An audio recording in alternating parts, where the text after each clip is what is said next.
Hello,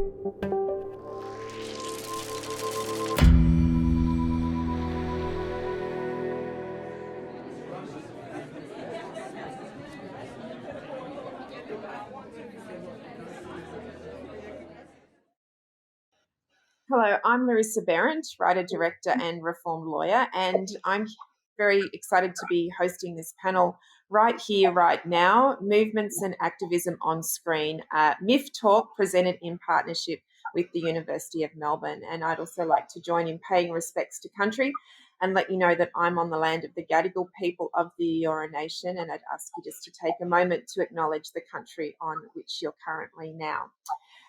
So I've got three fantastic panelists to talk to today to discuss the topics. So I'm just going to do a brief intro to each of them.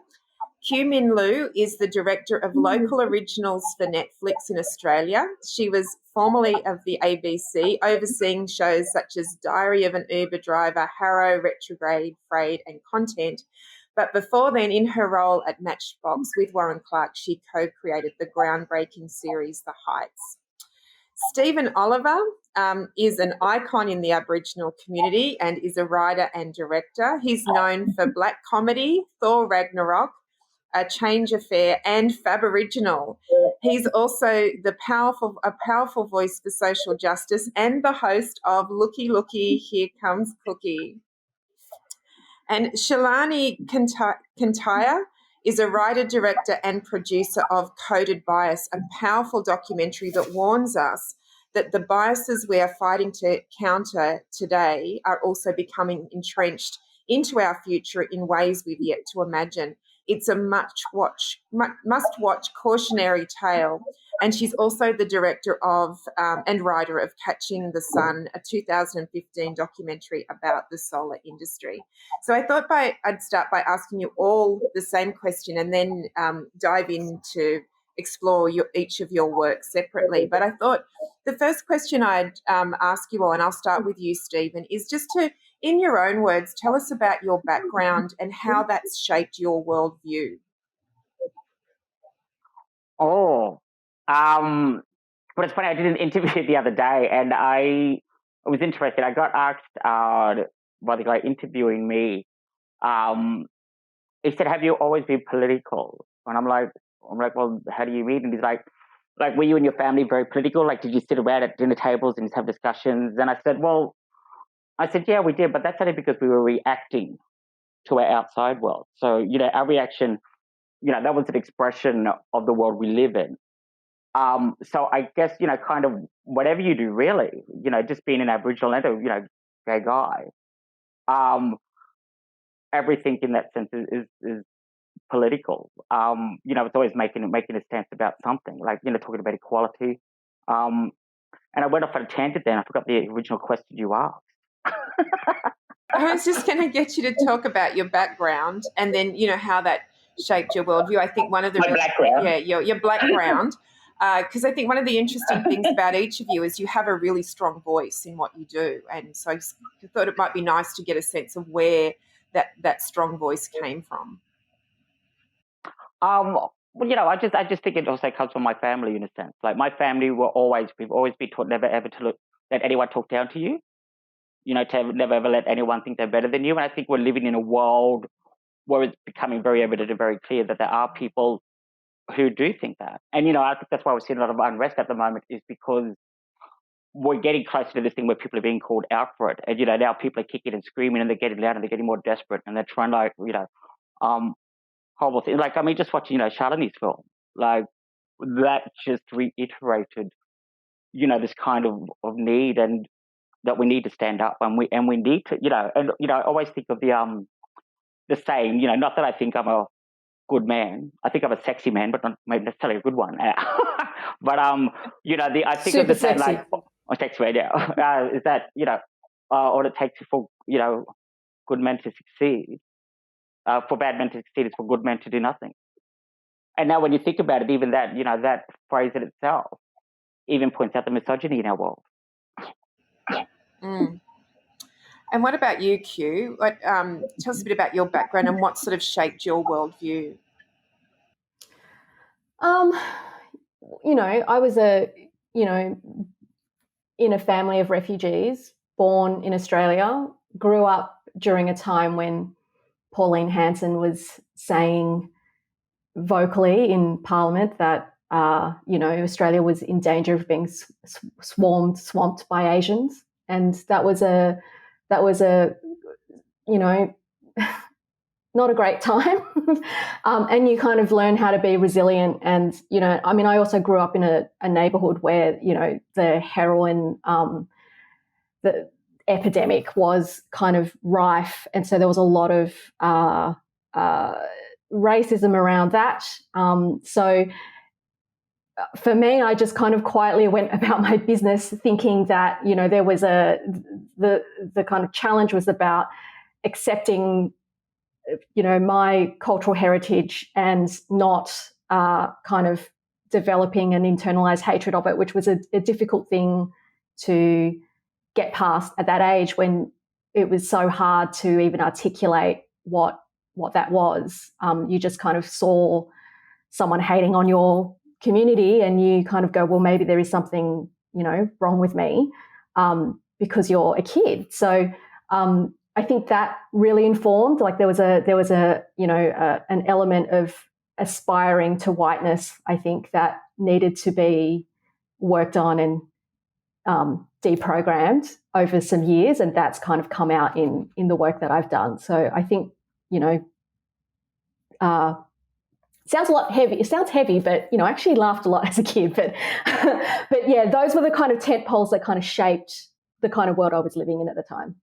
Yeah, we can see how that comes through in your work, but we'll get back to that in a minute. Shalini, can you share with us your background as well? And what sort of shaped your worldview? You've obviously, in your documentaries, you have a very strong sense of social justice that comes through. I'm here in Brooklyn, which is home to the Looky. It's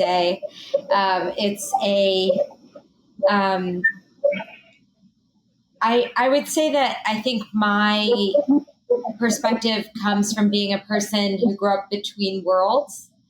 I was raised by a single mom, sort of immigrant, and sort of grew up in sort of a school that was all white and bused 20 Black students in from the city. And so I grew up sort of sitting at the Black lunch table and having classes with the white kids and like sort of translating different kinds of intelligence back and forth. And so I feel like as a first generation South Asian in the US, as someone who's grown up very much as a person of color in the US, but also on the margins of so many different communities, I feel like that's given me a very particular perspective as both someone who's able to traverse and both be an outsider with a unique perspective and still sort of submerge myself in a community. And so I feel like with each film that I make, I sort of am walking that border of where I am situated as a filmmaker, of being both inside the culture and yet on the borders of it. Stephen, I'm going to start with you, and I have to say your comedy, particularly Black on Track, has got me through some dark COVID hours. And I guess it's probably an important thing to note about your work is that it does speak very strongly to Indigenous people and our experience, but you've also used it to challenge stereotypes. So I just wondered if you could talk to us from your perspective what you've seen as the power of that ability to be able to use comedy to challenge stereotypes has been. Yeah, well, I think, I've kind of come up with a saying over the years. I think comedy can be a first step to be taken seriously. Sadly, we live in a world where some people are too precious to handle straight up. Well, the truth, you've got to show it in a way that people are going to listen. You know what I mean? Like it's easier to have a laugh with someone than it is to have a hard discussion. So a lot of people comment on my work that what I do is I kind of invite people in and then I kind of hit them over the head with the heavy stuff. You know what I mean? But that's I guess that's kind of I've always grown up, and with my family, like when people say to me, like I don't even like the words that get chucked at me. Like I don't like when people say you're a comedic genius. I go, no, I'm a simpleton. You know what I mean? Like I think we make things out of kind of, but that's because how my whole family is. We're all like, I'm just someone who's wanted to chuck myself in front of a camera and make an idiot of myself. You know what I mean? That's the only difference. But I think I've always seen the power in the way comedy disarms people, and help people to respond to that. And at the end of the day, there's going to be times when when you will have a screaming match with someone over different ideologies and stuff like that. But the problem is that when we do that, no one ever gets hurt. You know what I mean? Like and that's what I said about Looky, here comes Cooky. I said, I get tired of people always saying, well, why are you angry or why are you sad? Well, we've got a lot to be angry about and we've got a lot to be sad about. But there's also a lot we laugh about. You know what I mean? No one ever asks me, why are you so funny? Why are Aboriginal people so funny? And, that was one of the things with black comedy is what I wanted to do is that I've always believed in the strength of Aboriginal humour.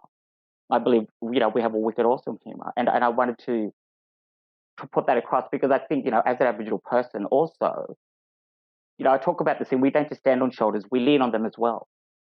I think that's who we are as people because we have that, I mean, if you look at our health mandate, we say if one of us is sick, all of us are sick. That's just how we are as people.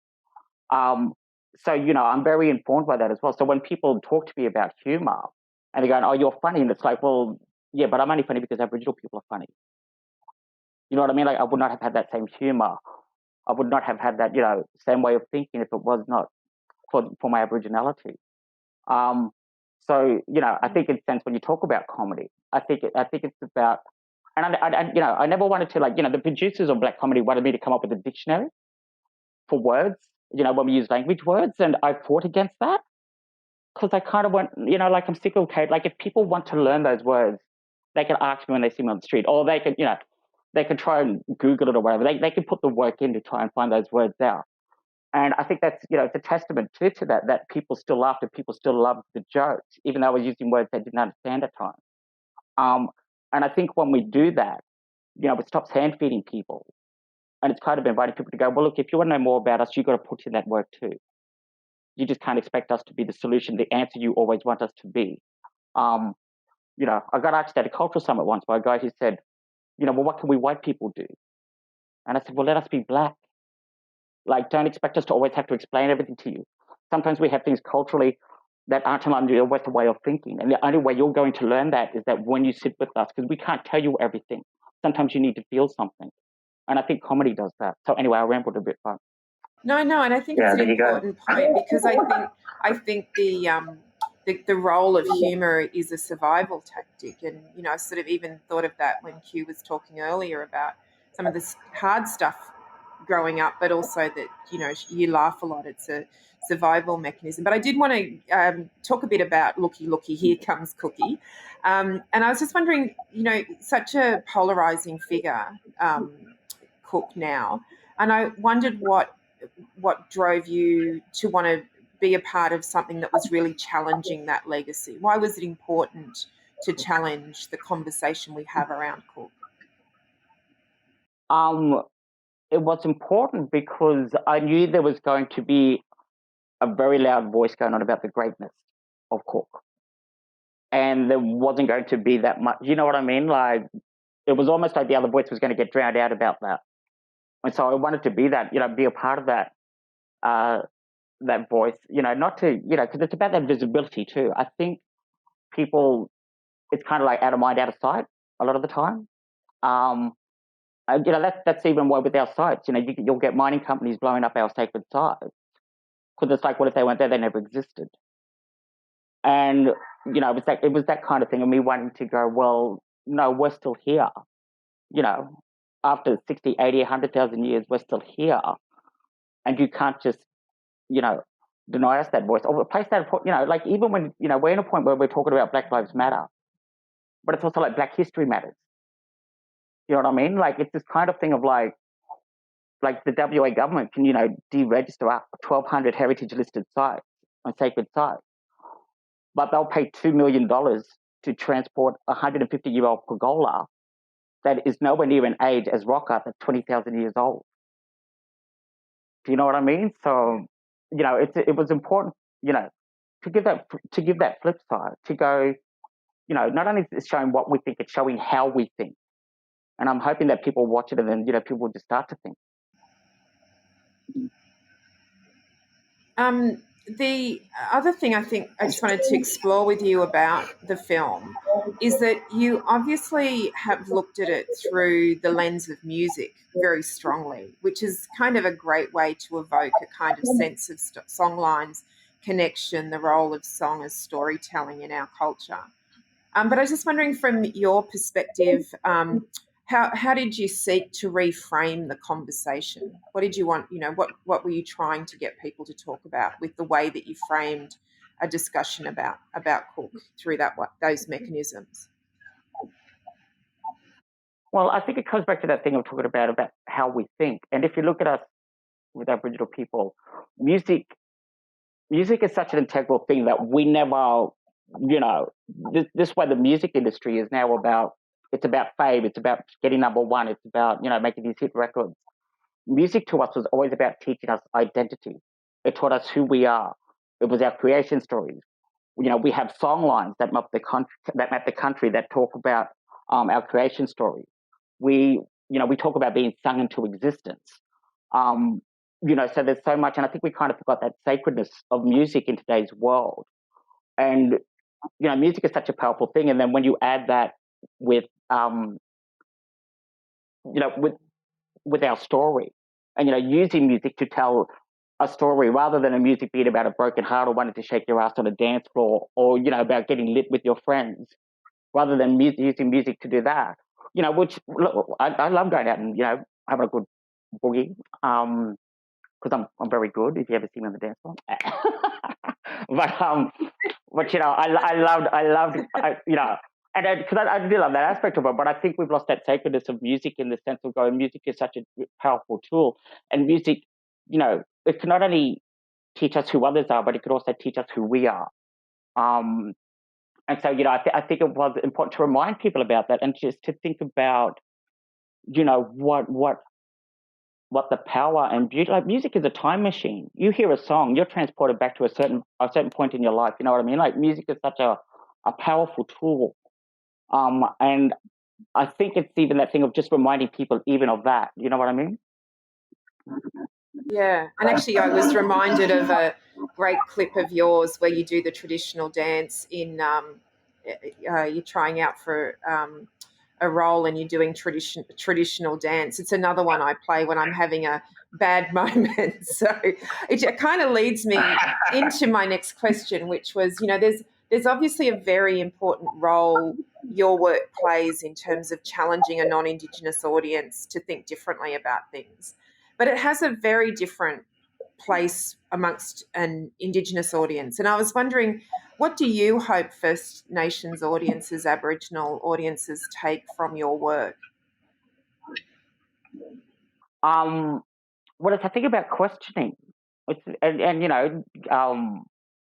Sorry to go back to, Shalini's film again, but that's what I loved about that film as well, is that it shows we don't question enough as a society. We just kind of let ourselves be led along. We accept a narrative, but I love that it showed that there's this resistance to that. You know what I mean? And it's about going, well, hold up. We can't just, we often, like Cook, when you look at Cook, for example, people ask me what I learned making this film. And I say, one of the things I learned is that we're either told to think of him as a hero, we're either told him to think of him as a villain, but no one actually looks at, further into the man. And so, I went off on a tangent again.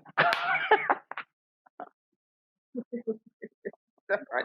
I kept thinking about how it also Shalini, like your film, like seriously, I loved it. Like, yeah, because I think it's such a timely thing too. Like, but anyway, yeah. Sorry, Larissa, just.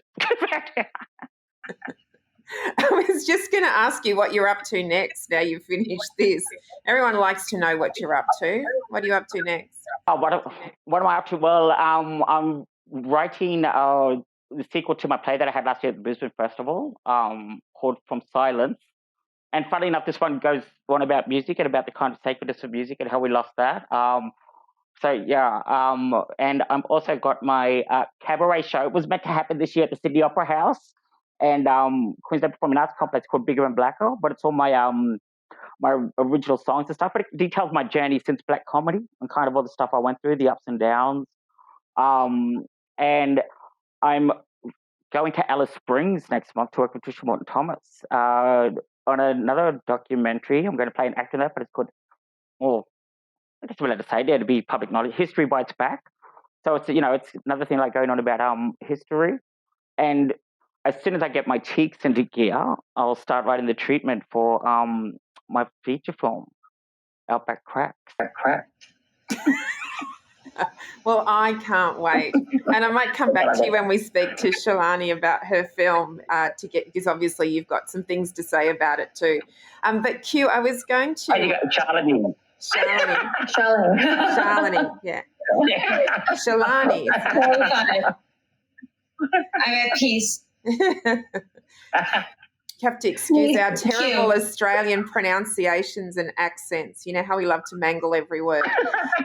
Q, I first of all wanted to acknowledge, I mentioned in your bio that you were instrumental with Warren Clark in creating The Heights. And I want to acknowledge that actually you gave me a break in getting me to write on that, and now I've gone on to write on other television. So thank you for that. Thank you for giving me my break. And I guess I wanted to perhaps start with that because it was quite a groundbreaking show in terms of what it achieved in terms of diversity. And I guess my first question to you was, as a producer and a commissioner of work, why, it's not like you've made the film that's been like a social, a vehicle for advocacy, but you've had a very different way of approaching a quite strong agenda within the industry, which I think played out in The Heights. And I was wondering if you could talk a little bit about The Heights and what you tried to achieve with that in terms of really creating something that was truly diverse and challenged a lot of things within the Australian film industry at the time. I guess when Warren and I created the show, a lot of the intention around it was about, let's just make a show that is seemingly effortlessly inclusive and representative of the Australia we know. And also, let's make something long running that we can make many episodes of, and that it will be a way to train a whole lot of people into, how to be in the industry and how to work as creative in the industry. And so the approach, I guess, was more was a strategic and structural one because, I used to be an editor before I became an executive, and I was often the only Asian in the room, and that was really alienating, not because of anyone or any kind of particular racism. It just, I didn't see me in that group, and I had to really assert. It was really hard, the process, to say, no, I should be in this room. I should get to work on these shows as well, because everything reflected on screen did not show me, and the families on screen were all homogenous, and I thought that was the kind of family I should aspire to. And it took a long time to break down those internal prejudices and say, no, now it's time to reflect what I see in my, IRL. So when Warren and I came up with the show, it was about let's just make that part of the DNA of the show. And for ages, we didn't want to wear the diversity on our sleeves. We wanted to just have it be the thing that it was. And so it was going to be inclusive on screen. It was going to be inclusive off screen. That was the intention. We needed to make the time and put the resources into making that so.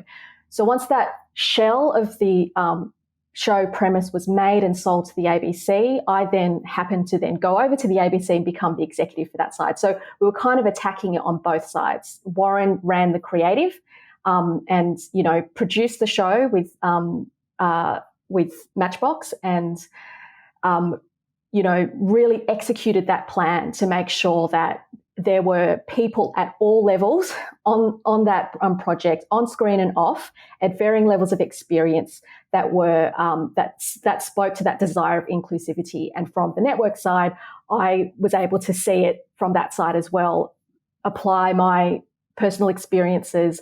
It also helped that my boss was at the time Sally Riley, who's like the toughest, woman in the biz, strong Indigenous woman who does not take any bull from anyone. So she understood the importance of doing that as well. So from giving new writers who'd never had credits before their first scripts, to giving people who had never acted on screen before their first role. Matchbox searched high and wide for the character of Iris. Like, no one had before asked for a Vietnamese woman in her 50s who was cantankerous to play a role. And they found someone who had never acted before, and she's like one of the most favourite characters out of that show. So it was just when I work on shows like this, or when I'm commissioning shows, I want that stuff to be just part of the DNA. And for The Heights, it looks great. I'm super proud of it, and Matchbox have done an incredible job, and Warren's been fantastic show running it. But it was really, really hard work. You after years of some people saying the talent's not there, we'd love to give opportunities out, but the talent's not there, or the ones that are there have all gone to LA or whatever. We could finally say, no, you can have 50% gender parity in your crews and heads of department. You can have 4 writers who've never written before write a half-hour episode of the show. You can have 2/3 of your key cast from underrepresented backgrounds. You can have interesting, Indigenous stories, and you can have female directors, and you can have all of these things. You just have to do it and like not give yourself a way out. So that's what we did on The Heights. And now I've gone on a tangent like Stephen, and I don't know what the original question was. It was a good tangent. And I guess one thing I was just going to dig down into a little bit more was, the show was groundbreaking, but to get the show commissioned and done the way, it was no small thing. I mean, it hadn't been done before. And I wondered if you could talk a little bit about what those barriers were to just a concept where you would have such diversity on screen and, as you say, back of house. I think, it was hard and laborious because you have to work really hard to recruit, find the talent, apply, get a supervising writer to mentor the new writers, get mentoring directors to mentor the new directors. And so it's just hard work. It's like elbow grease, right?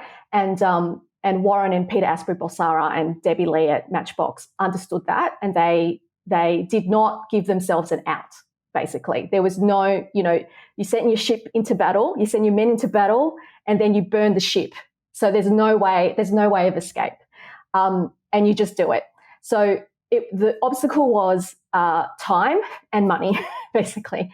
But what we had was, we had me and Warren and Debbie on both sides, from network to production company, really believing in it.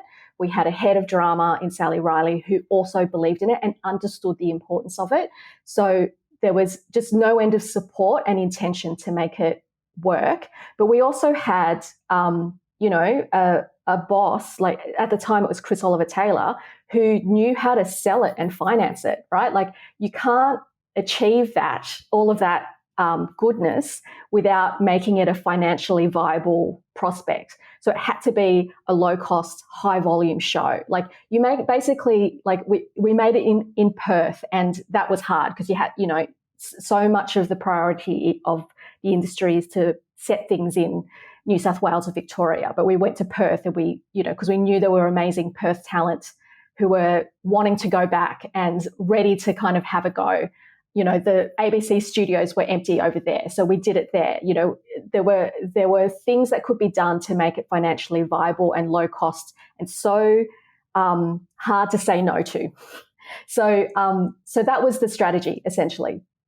And then once it got up, the hurdles were creative. It was about making sure that we hit the right tone. It was making sure that there was accuracy in the stories we were telling about people who were living in public housing and the gentrified houses around it.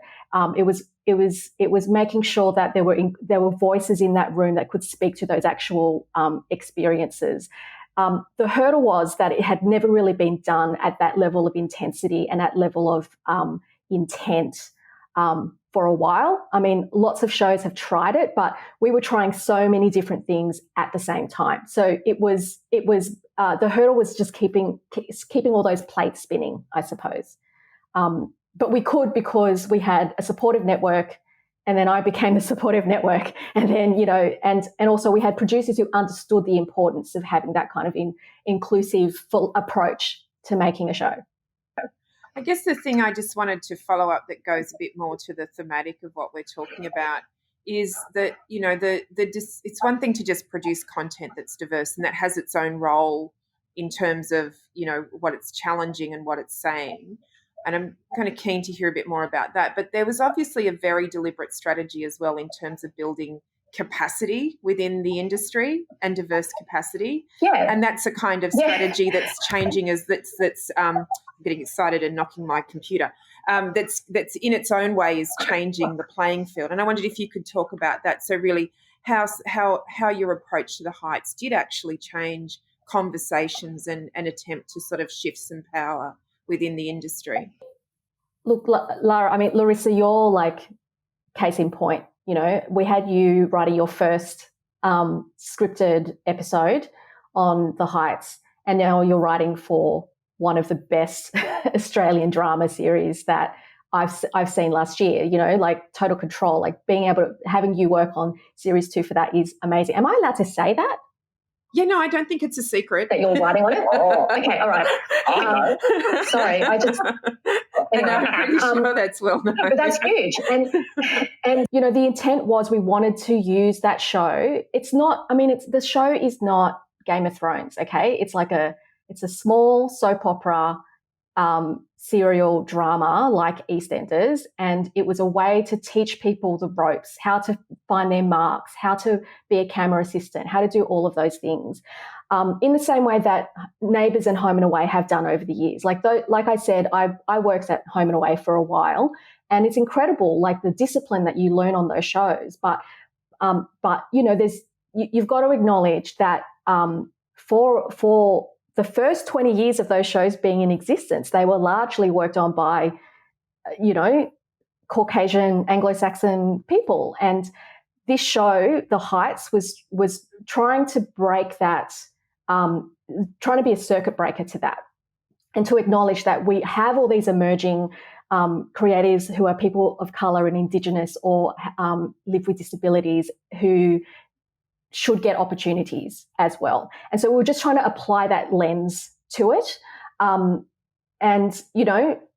In my time when I was still at the ABC, producers would approach Sally Riley, the head drama, and say, thank you so much for doing The Heights. I've been able to place this writer, this actor, into my writers' rooms, and they're great, And again, you're an example of that, Larissa. So so that's the win for me. And the more we can do that, the better. And it's a model we can apply on more shows. This show just happened to be the one case study that means that if any producer now says to me, I can't find the talent, I'm just going to go try harder. And then I think we've all been in an environment where people said, yeah, I'd employ one if I could find a good one. Those days should be well behind us. So I just thought I would just finally ask you, I know your role's new and you're still kind of just setting it all up, but I just wondered if you could share with us what you're most excited about in terms of the new role you've got with Netflix. Look, as you said, I'm literally my 4th week there, and it's been a whirlwind of just trying to figure out how the systems work. get my computer working and all of that sort of stuff. I guess what I'm really excited about is the remit for the local originals team in Australia for Netflix, which is me, we want to make Australian stories for Australian audiences. And that's really super exciting because, I watch Netflix so I can see Stranger Things, and I effing love that show. And but the idea of being able to make Australian originals for Netflix Australia, and it's specifically geared, like the priority is making stories for us. That's exciting. So, again, super early days, but, I'll know more in a few months. Ask me again then. So I've got a gate crasher to meet Murphy, my cat. He's got a great interest in using film as a form of social change. Okay. Shalini, I first of all wanted to congratulate you on Coded Bias. I've worked as a lawyer, and we deal with the sort of biases that your film is looking at every day. And I had no idea of this context in which you introduce us to and the challenges around it. It's absolutely, I said at the beginning, it's a must-see. It really was an eye-opener for me. And I wondered if you could share with us how the film came about, how you picked this subject matter, how you came into wanting to explore a film that really was a wake-up call around these issues. Yeah, I think a lot of my work as a filmmaker sort of explores how disruptive technologies impact the marginalized, basically. Do these disruptive technologies make the world more fair or less fair? And I'm sort of a science fiction fanatic and came across the work of Joy Buolamwini and this author, Kathy O'Neill, who wrote a book called Weapons of Math Destruction, and sort of stumbled down the rabbit hole. And, the film starts with Joy's sort of discovery. She's just basically an MIT Media Lab student trying to make something like a Snapchat filter work on her face, and the camera won't detect her face. And sort of in the making of this film, sort of discovers this large spread bias, racial bias and gender bias in technologies that are already being deployed at scale by law enforcement. And so I was sort of terrified because I didn't realize this. And I think that we've grown up with this sort of blind faith, this like, we think of technology sort of like gods. If you say something and a computer says something, well, you're wrong, right? And so I think that I didn't realize, facial recognition is sort of like the most visceral, most intimate form of invasive surveillance, and we can all sort of understand it and what its harms could possibly be. But I think what I learned in the making of Coded Bias was that there are all these invisible gatekeepers that are deciding every day who gets healthcare, who gets hired, how long a prison sentence, something terms like really life and death things. And we are increasingly outsourcing our autonomy to these machines. And I think, we're witnessing a moment where protests are happening all over the world for racial justice and equality. And I think that we have this moment where the cement is sort of still wet on these technologies, and we can sort of say, we shouldn't have to check our civil rights at the door. We shouldn't have to give up every freedom that's been guaranteed to us as citizens of a democracy in the terms of conditions of whatever app we're using. And, even in the thing like COVID, we're seeing like Apple and Google rush in and saying, we just need to track you and know everywhere you've been and everyone you've been around. And I think as citizens of a democracy, we should all be like kind of concerned and really looking at invasive surveillance and sort of the unbridled power of big tech and this sort of technology that was created by a very small, homogeneous group of white men that is being deployed at scale on all of us. And so it really made me realize that, you know, just like Hugh said so well about, you know, that we didn't even know in television that we could see ourselves because there was this sort of white gaze that pervaded everything that we see, and we saw things from that perspective. Well, what I learned in the making of the film is that gaze exists in technology, that it has a white male, hetero, elitist, upper middle class point of view. And so we all need to start questioning all of these systems and how they work. And that involves a huge learning curve. Like, I couldn't talk to people at parties for 2 years because people would ask me, what are you making? And I'd be like, I'm making a film about racist robots and how machines can be racist and sexist. In fact, I almost called the movie Racist Robots. And so, you know, what I think is hopeful is that there's been such a huge curve in education. And you see people already drawing the link between Black Lives Matter and facial recognition, and seeing how there's that direct link between, you know, our immigration officials, our FBI, our police departments deploying this racially biased technology without any laws in place. So I really hope that people will watch the film, share the film, talk about it, because I feel like we are with algorithmic bias where we were with climate change before Inconvenient Truth, which is like just at the beginning of sort of understanding how these technologies work. So I hope Coded Bias will do that. And I'm also sorry that there's a little delay on what I'm saying, and I'm a little bit purple, so I'm feeling very Star Trek-y. Feels like yeah. No, in a way, it feels like it's very timely. As you say, you've got the moment of Black Lives Matter that's reverberating around the world and really raising a kind of spotlight on what we would understand to be human biases and the additional surveillance we're all under COVID, as you've said. And you certainly didn't plan to have the film released in this environment when you started making it, but in a way, those things must have converged. I think the other very powerful thing about the film and your filmmaking is you obviously weave together several examples of your thesis. You know, you've got several stories that tell about the dangers and the activism, the issues, and how people are trying to raise awareness, how they're trying to counter, how they're trying to navigate.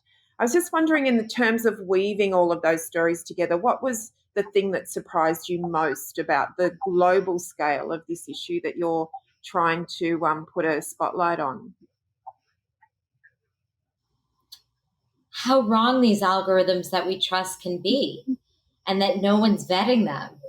And right now, there could be an invisible gatekeeper, this automated system that is discriminatory, and that system could be opaque to us.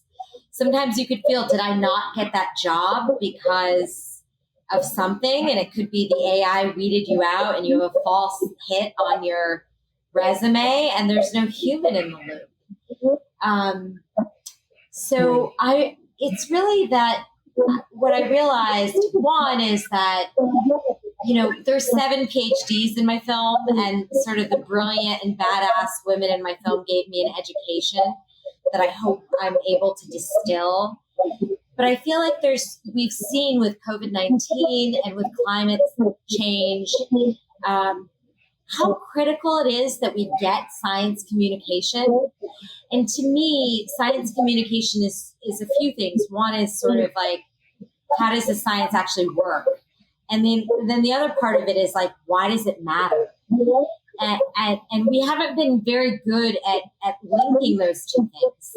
And I think what's amazing about Joy is that she actually has the science. I mean, her results are replicatable. She goes to bat. She's not scared of taking on Microsoft, Amazon, IBM. 3 Black women just took them, made their change their policy. And that was because they had solid scientific research on their side. And we all owe them a debt of gratitude for that. But the other thing is that those women, because they come from marginalized communities, had a different perspective on the technology. And they could see into the blind spot of biases we all have. And we all have biases.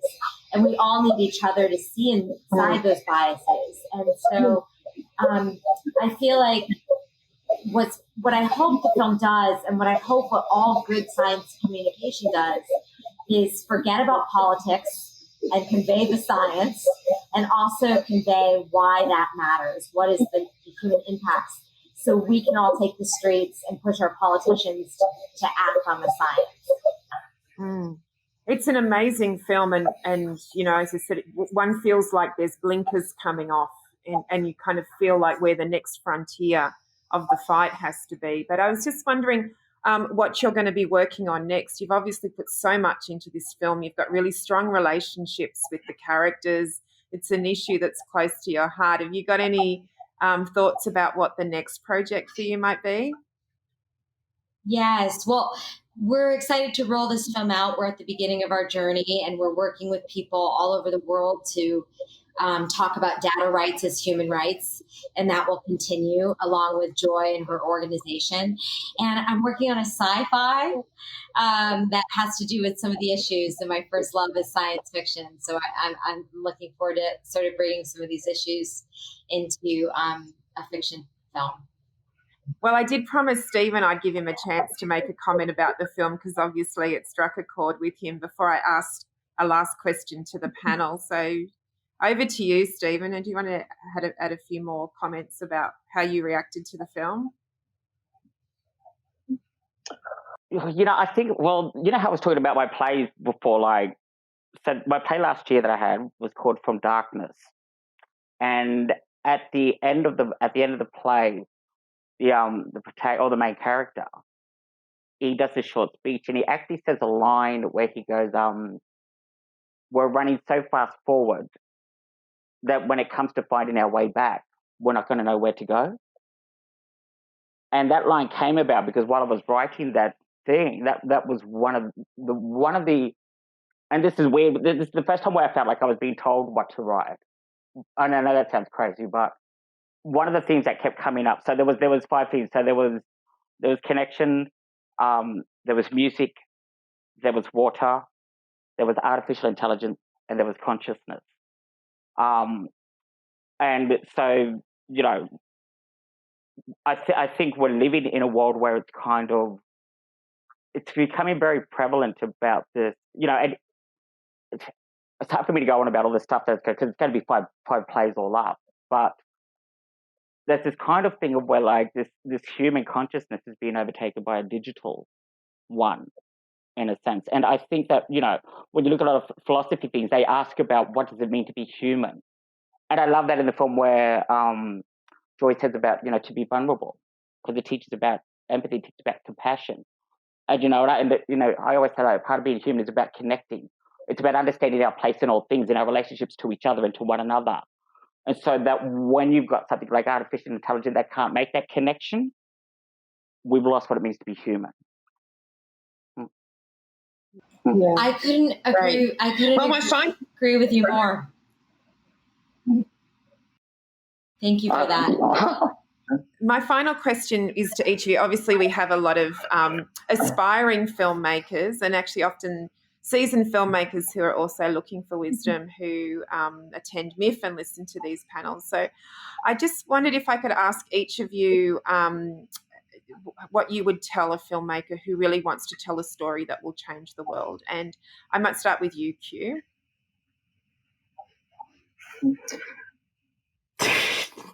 Sorry, I'm just like, crap, what do I say?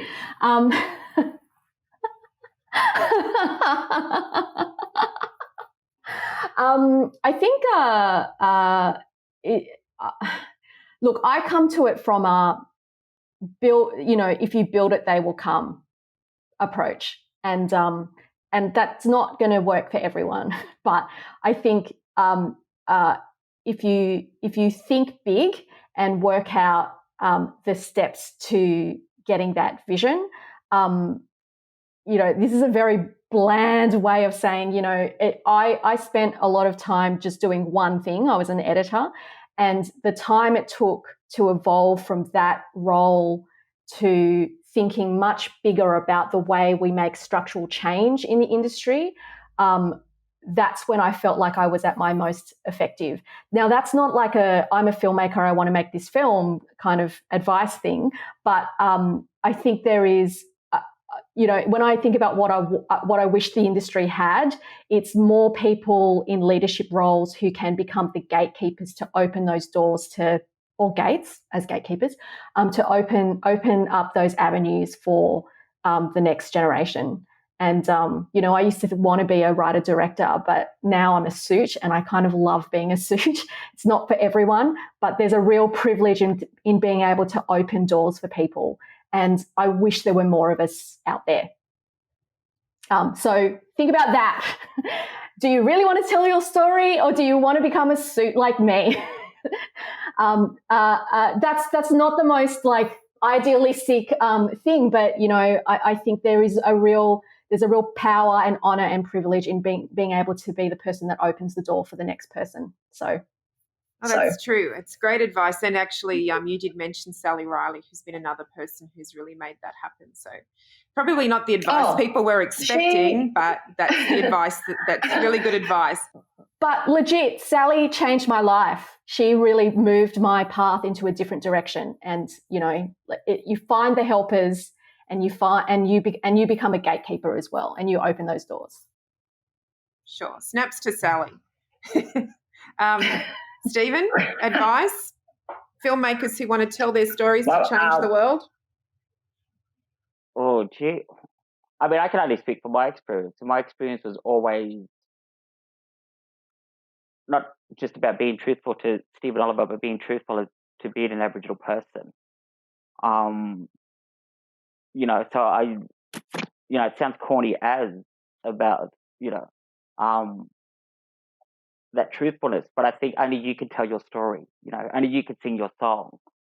So, there needs to be, of course, be influenced, of course, be inspired by other people.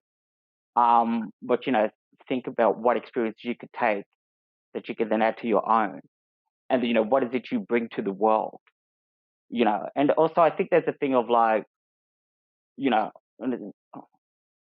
not to censor your voice or anything, but think about, what goodness do you bring to the world also?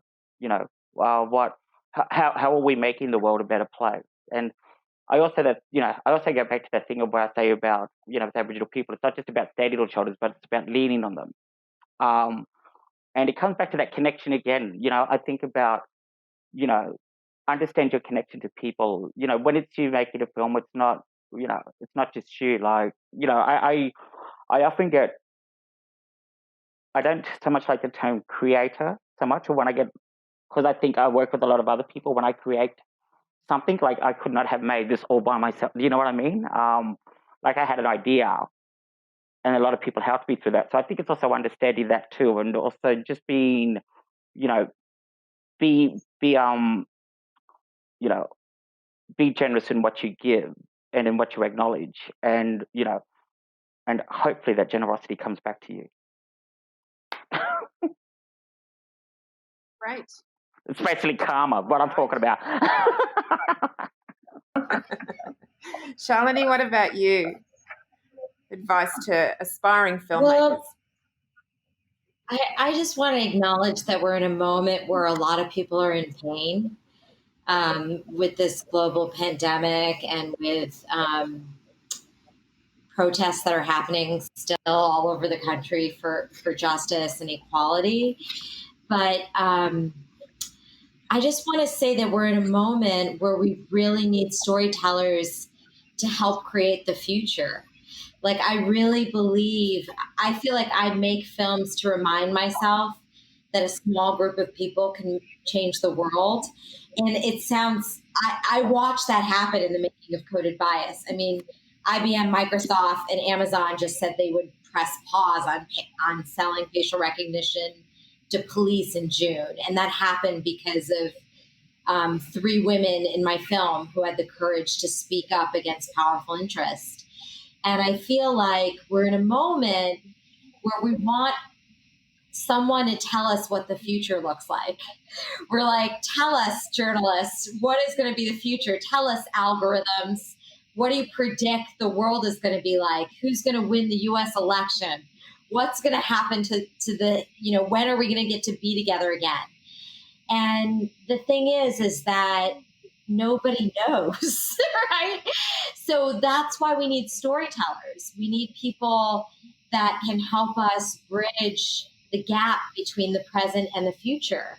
And I feel like now more than ever, that's sort of the role that storytellers need to play. Can I? Well, yeah. And so you just remind me of one thing. Can I just add one thing I was thinking about?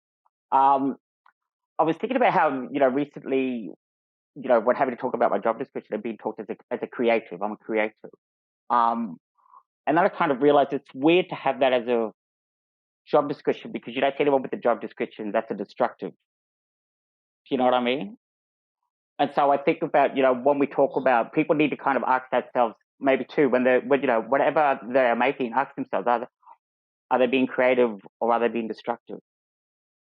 And, how does that play out in the world? Great. Well, there's a last bit of wisdom from the very sexy Stephen Oliver. I've got one more, and that is don't be a dickhead. That's my number one rule. Absolutely fantastic. I think we can all agree on that. Don't be a dickhead. That is the final thought on our panel right here, right now. Strict no dickheads. Movements and activism on the screen, a MIFF talk presented in partnership with the University of Melbourne. Our fabulous speakers, Minh Liu, Stephen Oliver and Shalini Kantayya. Go see Shalini. Did I get it wrong again? Oh, I'm so sorry, Shalini. I tried so hard. Shalini Kantayya. Thank you. Sorry. Thank you so much, Melbourne. Go and see Coded Bias. It will blow your mind. See Looky, Here Comes Cooky. And check out what Q does with her new role at Local Originals for Netflix. Thanks, everyone. Bye.